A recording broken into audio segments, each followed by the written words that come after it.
Hair wash இந்த பொண்ணு பண்ணி விட்டதுக்கப்புறமேட்டுக்கு ஷாம் தான் வந்து ஹேர் எனக்கு கட் பண்ணி விட்டார்.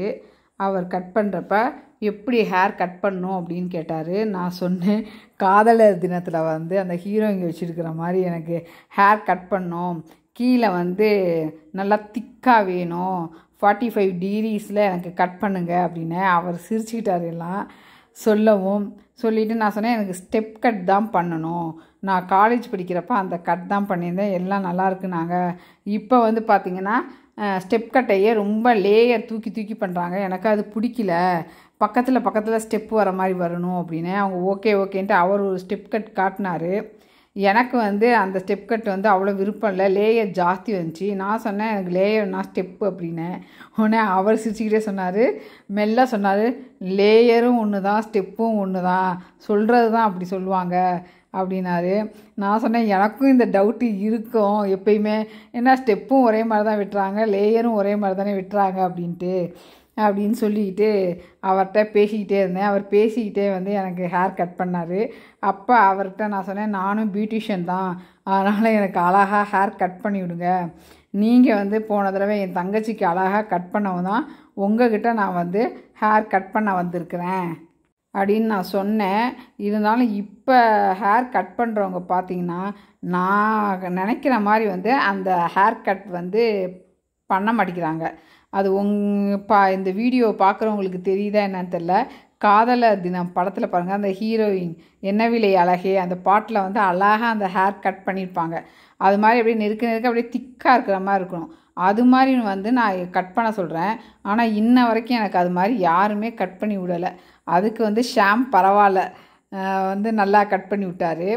பார்ட்டிஷன் பிரிச்சுக்கிட்டாரு. நான் வந்து பார்ட்டிஷன் பிரிச்சுட்டு நான் ஹேர் கட் பண்ணி விடுறேன், உங்களுக்கு பிடிக்கும் அப்படின்னாரு. சரி, உங்கள் இஷ்டத்துக்கு வந்து அழகாக பார்க்கறதுக்கு நான் அழகாக தெரியணும், கட் பண்ணி விடுங்க அப்படின்னு. நான் கிளாஸ் போகிறேன், அதனால் கிளாஸ் போகிறனால சென்னைக்கு போகிறனாலையும் பார்க்கறதுக்கு ஃபோட்டோவிலலாம் நான் ரொம்ப அழகாக தெரியணும் அப்படின்னு சிரிச்சுக்கிட்டு தலையை ஓகேன்னு ஆட்டிக்கிட்டாரு. அவர் ஹேர் கட் பண்ணிகிட்டே இருந்தார், நான் பேசிக்கிட்டே இருந்தேன். அவர் என்ன நினச்சான்னு தெரியல, என்னடா இந்த பொண்ணு டொடன்னு பேசிக்கிட்டே இருக்குது அப்படின்னு நினச்சாரா என்னான்னு தெரியல. அதனால் நான் ஒன்று பேசிக்கிட்டே இருந்தேன். அவர் சிரிச்சுக்கிட்டே வந்து ஹேர் கட் பண்ணிக்கிட்டு இருந்தார். நான் காலேஜ் படிக்கிறப்ப ஸ்கூல் டைம்லலாம் பார்த்திங்கன்னா எனக்கு வந்து கோர முடின்னு சொல்லுவாங்க. அது ரொம்ப திக்காக அப்படியே நீளமாக இருக்கும், அழகாக இருக்கும் முடி. இடுப்புக்கிட்ட ஹேர் அப்போலாம் இருந்துச்சு. அதுக்கப்புறம் காலேஜ் போனோடனே நான் ஹேர் கட் பண்ண ஆரம்பிச்சிட்டேன். எனக்கு கொஞ்சம் சைனஸ் ப்ராப்ளம் இருக்குது, முடி சரியாக காயாது, அதனால் வந்து ஹேர் வச்சுருந்தா சளி பிடிக்குது அப்படின்ட்டு ஹேர் கட் பண்ண ஆரம்பித்தது தான். இன்ன வரைக்கும் ஹேர் கட் பண்ணிக்கிட்டு தான் இருக்கிறேன். நான் லாங்காக வைக்கவே மாட்டேன், ஷார்ட்டாக தான் நான் வச்சுருப்பேன். எனக்கு அதுதான் வந்து ரொம்ப பிடிக்கும். ஆனால் சின்ன வயசில் என்னைய பார்த்தவங்க எல்லாமே சொல்லுவாங்க, உனக்கு ஹேர் தான் அழகாக இருக்குது அப்படின்வாங்க. எனக்கு தெரிஞ்ச பொண்ணுங்களும் சொல்லுவாங்க, வந்து அக்கா வந்து சொன்னாங்கக்கா தெரிஞ்சவங்க, உங்கள் ஹேர் வந்து அவ்வளோ அழகாக இருக்குமாமே, ஏன்க்கா ஹேரை கட் பண்ணிட்டீங்க அப்படின்வாங்க. நான் சொல்வேன், எனக்கு வந்து உடம்பு சரியில்லைப்பா, அதனால் வந்து சைனஸ் ப்ராப்ளம்ன்றனால நான் ஹேர் கட் பண்ணிட்டேன் அப்படின்ட்டு. உன் முடிக்கு மயங்காத ஆளே இல்லையாம அப்படின்னு கேட்பாங்க. கொஞ்சம் சந்தோஷமாக இருக்கும். இப்போயுமே வந்து இந்த ஹேரையுமே நான் கொஞ்சம் நல்லா மெயின்டைன் பண்ணேன் அப்படின்னா என் ஹேர் வந்து சூப்பராக இருக்கும். ஹேர் நல்லா இருக்கணும்னா நம்ம வந்து வெளியே தடவுறது இருந்தாலுமே நம்ம உள்ளே சாப்பிட்றதும் இருக்குது. எல்லாம் ப்ரோட்டீன், ஃப்ரூட்டு, இது மாதிரி வந்து வெஜிடபிள்ஸ் ஜாஸ்தி, முளைக்கட்டின பயிறு, இது மாதிரி வந்து நம்ம ஜாஸ்தி எடுத்துக்கணும். முட்டை இதெல்லாம் எடுத்து நான் கொஞ்சம் மெயின்டைன் பண்ணினேன் அப்படின்னா என் ஹேரும் நல்லாயிருக்கும், என் ஸ்கின்னும் நல்லாயிருக்கும். நம்ம ஃபேமிலியில் என்ன அது மாதிரி இருக்க விட்றாங்களா, ஏதாச்சும் ஒன்று பண்ணி விட்டு நம்மளை டவுன் ஆக்கி விட்டுடுறாங்க. டவுன் ஆக்கணுன்னு எல்லாத்தையும் ஃபாலோ பண்ணுறதெல்லாம் அப்படியே போட்டுட்டு நம்ம அப்படியே போகிறனால இப்போயும் எனக்கு இந்த தடவை வந்து ஹேர் ரொம்ப லாஸ் ஆகிடுச்சு. அது லாஸ் ஆகிறது நான் மறுபடியும் ஒரு எனர்ஜி பூஸ்ட் மாதிரி நானே ஏற்றிக்கிட்டு கொஞ்சம் கேர் எடுத்து பார்த்துப்பேன். இப்படியே வந்து ஓடுது, என்ன பண்ணுறது, ஹேரெல்லாம் கட் பண்ணும்.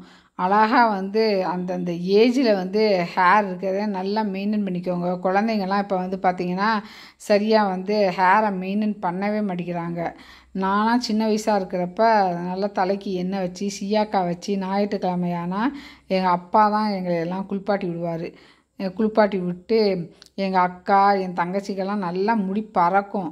ஆனால் எனக்கு மட்டும் கோர முடின்றதுனால பறக்கவே பறக்காது. நான் அழுவேன், 2 பேத்துக்கும் நல்லா தேய்ச்சி விட்டுட்டிங்கப்பா, எனக்கு வந்து முடி சரியாகவே தேய்க்கல, அதனால் வந்து பறக்கவே மாட்டேங்குது அப்படின்னு சொல்லிட்டு. அப்போ வந்து ஞாயிற்றுக்கிழமை பார்த்திங்கன்னா நல்லா தேய்ச்சி எண்ணெய் வச்சு தேய்ச்சி குளிப்பாட்டி விட்டு அந்த சீயாக்காய் வாசம் எல்லாம் அது சூப்பராக இருக்கும். என்ன தான் இருந்தாலும் இப்போ மாடலாக ஹேர் கட்டு என்ன தான் வந்தாலுமே அந்த காலத்தில் சீயாக்காய் குளியலுக்கு இணை வேறு எதுவுமே இல்லை. நான் எப்பயுமே ஃப்ரீயாக இருந்தேன்னா சீயாக்காய் வச்சுருப்பேன். கஞ்சி தண்ணியில் போட்டு சீயாக்காய் போட்டு நான் குளித்தேன் அப்படின்னாவே என் கஸ்டமர் என்ன ஒரு 4 பேராச்சும் கேட்காம இருக்க மாட்டாங்க. எனக்கா உங்கள் முடி ஷைனிங்காக நல்லா சூப்பராக இருக்குதே அப்படின்ட்டு. என்ன பண்ணுறது, இருக்கிறதுனால நம்ம ஹேர் கட் பண்ணி இருக்கிற ஹேரை கொஞ்சம் அழகாக காட்டணும்ல, அதனால் வந்து காட்ட வந்தாச்சு. ஷாமும் அவரோட கை வண்ணத்தை காட்டிக்கிட்டு இருக்கிறாரு. நாங்கள் வந்து பேசிக்கிட்டே இருந்தோம். அவர் வந்து ஹேர் கட் பண்ணிக்கிட்டு இருந்தார். அவர் கட் பண்ணுறதை பார்த்தப்பயே நான் என் கஸ்டமருக்கு கட் பண்ணுற மாதிரி பார்த்து கட் பண்ணார். ஏனோ தானோன்னு கட் பண்ணல, ஒவ்வொரு தடவையும் கட் பண்ணி செக் பண்ணி பார்த்தாரு. ரொம்ப சின்சியராக கட் பண்ணார். ரொம்ப பிடிச்சிருந்துச்சு. அதே மாதிரி தான் அவர் செட் பண்ணுறப்பையும் வந்து சூப்பராக வந்து செட் பண்ணி விட்டுருந்தார். ஹேர் கட் பண்ணி முடிச்சு கரெக்டாக எப்படி இருக்குது என்ன ஏது அப்படின்னு பார்த்துட்டு அதுக்கப்புறம் என்கிட்ட சொன்னார், அப்படியே உங்களுக்கு ஸ்ட்ரெயிட்டாக வேணுமா கேர்ள் பண்ண வேணுமா அப்படின்னு கேட்டார். எனக்கு ஏற்கனவே கோர முடி, அதனால் வந்து சரி கேர்ள் பண்ணுங்க அப்படின்னு சொல்லிட்டேன் நான். அவரும் வந்து ஓகே அப்படின்னு சொல்லிட்டு நான் கேர்ள் பண்ணுறேன் அப்படின்னாரு. அவர் ஒரு க்ரீம் கொண்டு வந்து தடவினார். அந்த க்ரீம் வந்து மூஸ் க்ரீமாக தான் இருக்கும். அதை தடவிட்டு அதுக்கப்புறமேட்டுக்கு இது பண்ண ஆரம்பிச்சிட்டாரு. ப்ளோ ட்ரை பண்ண ஹேரை வந்து செட் பண்ணுறதுக்கு பார்ட்டிஷன் வந்து அவர் பிரித்தார். கொஞ்சம் கொஞ்சமாக பார்ட்டிஷன் பிரிச்சுட்டு அவர் மறுபடியும் வந்து கொஞ்சம் அவருக்கு பார்த்தாரு கரெக்டாக இருக்கா என்ன ஏதுன்னு பார்த்தாரு. நான் கீழே சொன்னேன் எனக்கு யூ மாதிரி வேணும் அப்படின்னேன். அதனால் வந்து கொஞ்சம் யூ மாதிரி வர்றதுக்கு வந்து கரெக்ஷன் பண்ணார். கரெக்ஷன் பண்ணிவிட்டு அதுக்கப்புறமேட்டுக்கு ஹேரை வந்து செட் பண்ணணும் அப்படின்னு செட் பண்ணுறதுக்கு அவர் ஸ்டார்ட் பண்ணார். அவர் ஹேர் செட் பண்ணுறதுக்காக முடியை வந்து கொஞ்சம் ப்ளோ ட்ரை பண்ணிக்கிட்டு இருந்தார். அப்போ என் தங்கச்சி கேட்டால், நீங்கள்லாம் ஹேர் வந்து அழகாக செட் பண்ணுறீங்க, நானும் பண்ணி பார்க்குறேன், எனக்கு வந்து ஹேர் செட் பண்ணால் சரியாக வரவே மாட்டேங்குது அப்படின்னு அவர்கிட்ட டவுட் கேட்டுக்கிட்டு இருந்தா. எல்லாம் ட்ரைனிங் தான், நம்ம வந்து ட்ரைனிங் ஆக நம்மளுக்கு வந்து ஈஸியாக வந்துடும், அதனால் நீ வீட்டில் வந்து டம்மியில் ட்ரைனிங் எடு அப்படின்னு என் தங்கச்சியை. அவள் வந்து ட்ரைனிங் எடுனா ட்ரைனிங்லாம் எடுக்க மாட்டாள். நான் அதான் சொன்னேன், அப்போ வந்து ஷாம் வந்து எப்படி பார்ட்டிஷன் பண்ணி எப்படி வந்து அவர் பண்ணுறாரு செட் பண்ணுறாரு அப்படின்னு நல்லா பார்த்துக்கோ, வீடியோவை நல்லா எடுத்து வச்சுக்கிட்டு அதே மாதிரி நீயும் வந்து செட் பண்ணு அப்படின்னு சொல்லி பேசிக்கிட்டு இருந்தான். ஹேர் செட்டிங் மட்டுமே நமக்கு நாமே செட் பண்ணுறது வந்து கஷ்டம்தான், அடுத்தவங்க செட் பண்ணுற அளவுக்கு அழகாக வராது. அதனால் வந்து அடுத்தவங்க செட் பண்ணி விட்டால் ரொம்ப நல்லாயிருக்கும். நான் அதான் சொன்னேன், நீ வந்து ஒருத்தவங்களுக்கு செட் பண்ணலாம், அவங்க வந்து உனக்கு செட் பண்ணலாம், இது மாதிரி 2 பேரும் மாற்றி தான் செட் பண்ணோம். இல்லை அப்படின்னா வந்து கேர்ள் வச்சு இது மாதிரி வச்சு நம்மளே வந்து கொஞ்சம் கொஞ்சமாக செட் பண்ணுவதால் ரொம்ப நீட்டாலாம் வராது, பரவாயில்ல மாதிரி தான் இருக்கும். அதனால் ஷாம் வந்து நல்லா வந்து செட் பண்ணிகிட்டு இருந்தார். நம்ம வந்து சொல்லுவோம், ஹேர் கட்டோட ஹேர் செட் பண்ணுறது தான் ரொம்ப நல்லது. நம்ம வந்து அதே மாதிரி ஹேர் செட் பண்ணுறப்ப ட்ரையரை நல்லா வந்து பார்த்திங்கன்னா வந்து நம்ம நல்லா இது பண்ணணும். அப்போ தான் வந்து ஹீட்டு எல்லாம் கரெக்டாக இருக்கணும். அதே மாதிரி அந்த ஹீட் வந்து ஹேரில் வந்து ஸ்கேல்பில் படாமல் ஹேரில் மட்டும் படுற மாதிரியே வந்து நம்ம கற்றுக்கணும். அதுக்கு தான் எல்லாமே வந்து ட்ரைனிங் எடுக்கணும். ட்ரைனிங் எடுத்து நம்ம செஞ்சோம் அப்படின்னா நீட்டாகவும் கரெக்டாகவும் நம்ம வந்து செய்யலாம். நம்ம எந்த வேலை செஞ்சாலும் அது கஸ்டமருக்கு தொல்லை இல்லாத மாதிரி நம்ம பார்த்து பார்த்து செய்யணும். அவங்கள கேட்கணும், ஹீட் வந்து எங்கேயாச்சும் உங்களுக்கு படுதா இல்லை படலையா அப்படின்னு. நானும் பண்ணுறப்பெல்லாம் அது மாதிரி தான். இப்போ பாருங்கள், செட் பண்ணிட்டாரு, அழகாக செட் பண்ணி ஷாம் வந்து எடுத்து விட்றாரு. அடுத்த சைடு வந்துட்டாரு. அடுத்த சைடு வந்து பாருங்கள், பார்ட்டிஷன் பிரித்து எப்படி வந்து செட் பண்ணுறாரு அப்படின்ட்டு.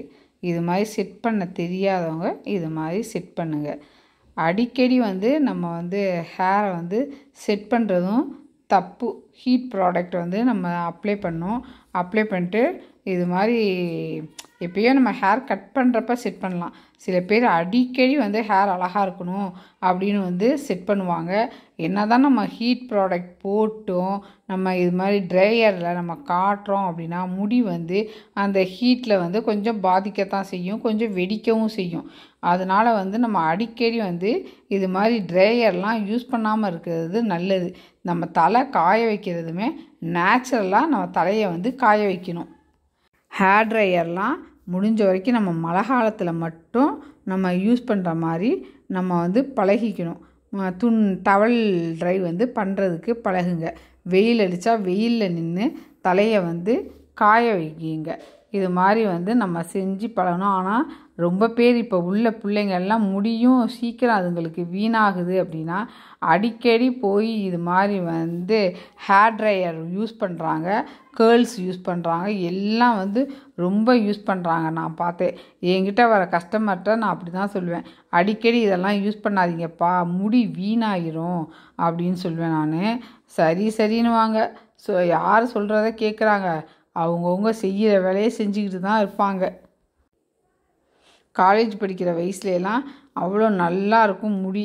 எங்கள் ஏஜில் உள்ளவங்களுக்கெல்லாம் காலேஜ் முடித்ததுக்கு அப்புறம் தான் கொஞ்சம் ஹேர் லாஸ் ஆக ஆரம்பிச்சது. ஆனால் இப்போ உள்ள சின்ன பிள்ளைங்களுக்கெல்லாம் இப்போயே ஹேர் லாஸ் ஆகுது. சரியாக சாப்பிட்றதும் இல்லை. ஏதாச்சும் பழம் இது மாதிரி சாப்பிடுங்க, ஜூஸ் குடிங்க, பால் குடிங்க அப்படின்னா அதுவும் குடிக்கிறது இல்லை. எதா இருந்தாலும் எனக்கு ஒமட்டுது அப்படின்னு குடிக்க மாட்டேங்கிறாங்க. அழகாக வந்து செட் பண்ணிட்டாரு ஷாம். செட் பண்ணி இப்போ ஒன்றா நம்ம வந்து கேர்ள்ஸ் எல்லாம் ரிமூவ் பண்ணி எடுத்து விட்றாரு.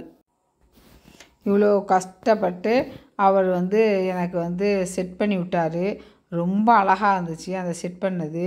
செட் பண்ணிவிட்டு நான் வெளியே தான் போனேன் டவுனுக்கு ட்ரெஸ் எடுக்க. அங்கே போய் அந்த ட்ரெஸ் கடையில் நுழையிறதுக்குள்ளே எனக்கு வந்து செட் பண்ணி விட்ட கேர்ள்ஸ் எல்லாமே அப்படியே நீட்டிக்கிட்டு போயிடுச்சு. கோர முடியுன்றனால என்னன்னு தெரியல, அந்த கேர்ள்ஸ் எதுவும் நிற்கவே இல்லை. என் தங்கச்சிக்காச்சும் ஒரு 2 நாள் அது நின்றுச்சு. எனக்கு வந்து அவள் வந்து ஹேர் வாஷ் பண்ணுற வரைக்கும் அவளுக்கு நின்றுச்சு. ஆனால் எனக்கு வந்து நான் ஹேர் வாஷ் பண்ணவே இல்லை. நான் பண்ணிவிட்டு டவுனில் போய் ட்ரெஸ் வாங்குறதுக்குள்ளே பார்த்தீங்கன்னா வந்து சாதாரண முடி மாதிரி ஆயிடுச்சு. எனக்கு ரொம்ப கவலையாகிடுச்சு. கொஞ்ச நேரமாச்சு அப்படியே கொஞ்சம் சீன் போடலாம் அப்படின்னு பார்த்தா சீன் போட முடியாமல் முடி இப்படி ஆகிடுச்சு அப்படின்னு கொஞ்சம் கவலையாக இருந்துச்சு. அதனால் வந்து சில பேர்த்துக்கு தான் வந்து ஹேர் செட் பண்ணால் ஒரு நாள் ஃபுல்லாக இருக்கும், இல்லை அடுத்த நாள் கூட இருக்கும். ஆனால் இது மாதிரி கோர முடி இருக்கவங்களுக்கெல்லாம் வந்து அப்போதைக்கு செட் பண்ணால் கரெக்டாக இருக்குது. அப்போதைக்கு நம்ம செட் பண்ணிவிட்டு வெளியே எங்கேயும் போகாமல் அப்படியே ஏசி காரில் போய் நீங்கள் ஃபங்க்ஷன் அட்டன் பண்ணிவிட்டு அப்படியே வந்தால் வேணால் அப்படியே வந்து கேர்ள்ஸ் எல்லாம் அவங்க பண்ண கேர்ள்ஸ் எல்லாம் அப்படியே நிற்கும், அழகாகவும் இருக்கும். அதே மாதிரி மேலே வந்து பஃபியாக வர்றதுக்கு பாருங்கள் எப்படி வந்து பண்ணுறாரு அப்படின்னு. ஹேர் கட் பண்ணி முடித்தாச்சு. எல்லாத்தையும் க்ளீன் பண்ணி செட் பண்ணி ரொம்ப அழகாக இருக்கு முடி. அதே மாதிரி முடியை வந்து பாருங்கள் இது பண்ணி காட்டுறாங்க. எனக்கே வந்து ரொம்ப பிடிச்சிருந்துச்சு, அழகாக இருக்குது அப்படின்னு சொன்னோம். என் தங்கச்சி வீடியோ எடுத்துக்கிட்டு இருந்தா. அவள் பாருங்கள் எவ்வளோ அழகாக இருக்குது.